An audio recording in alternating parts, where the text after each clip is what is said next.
Widya tidak paham kenapa lemari tua itu selalu memakan rambutnya.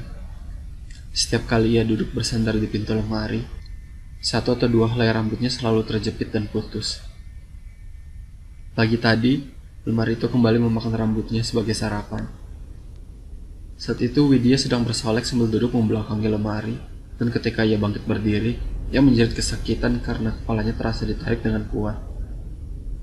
Ia menoleh. Dua helai rambut hitam panjangnya menjuntai di sebelah pintu lemari. Untunglah ia sedang tidak terburu-buru. Setelah menenangkan diri dan menendang lemari sialan itu beberapa kali, ia berusaha membuka pintunya dengan sekuat tenaga. Pintu lemari dari kayu berukir itu memang berat. Itulah mengapa ia jarang sekali membukanya, meski hanya untuk bersih-bersih. Lagi pula isinya hanya pajangan. Ada foto pernikahannya yang sudah terlihat usang, satu set gelas keramik, dan boneka Matryoshka oleh-oleh suaminya dari Eropa. Setelah menghabiskan beberapa menit, akhirnya pintu itu terbuka juga.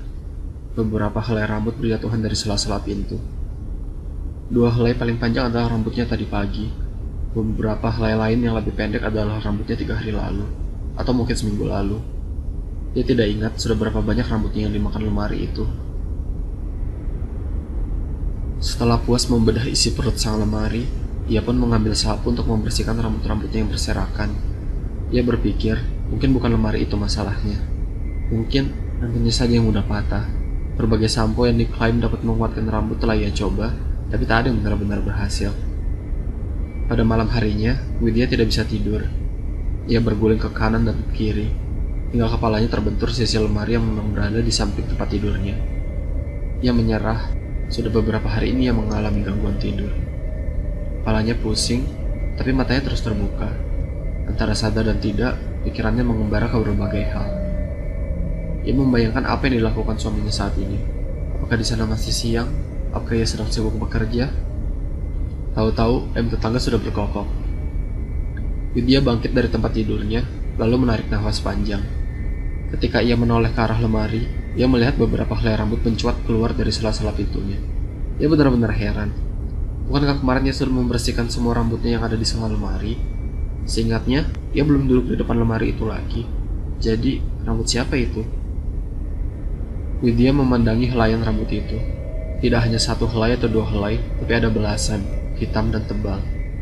Ia memajukan badannya, tangan kanannya menata rambut itu, sementara tangan kirinya memegang rambutnya sendiri. Tidak ada bedanya. Apa mungkin semalam ia sempat tertidur, dan saat ia tertidur, lemari itu memakan rambutnya diam-diam? Ia sudah memutuskan. Ditariknya kuat-kuat pintu lemari itu, tapi otot-otot tangannya yang masih lemas tidak sanggup menggeser kayu berat itu sesenti pun. Ia menarik napas dalam, lalu melakukan peregangan. Ia mencoba lagi. Kali ini dengan 2 kali tarikan yang membuat lengannya hampir terasa putus. Terdengar suara pop yang sangat keras. Pintu lemari itu terbuka. Ada benda lain yang tak ia harapkan terlihat di sana. Rambut itu rupanya menempel pada sebuah bola, dan bola itu menggelinding keluar lemari hingga akhirnya berhenti di ujung jari kaki Widya. Tentu saja, itu bukan bola. Itu kepala manusia. Widya menjerit dan melompat ke belakang hingga punggungnya menghantam dinding. Kepala itu terus menggelinding ke arahnya. Jeritan Widya semakin kencang. Saat wajah itu menatap lurus ke arahnya, ia menyadari bahwa itu adalah kepalanya sendiri yang dipotong, yang disembunyikan di dalam lemari, bersama bagian tubuhnya yang lain, oleh seseorang.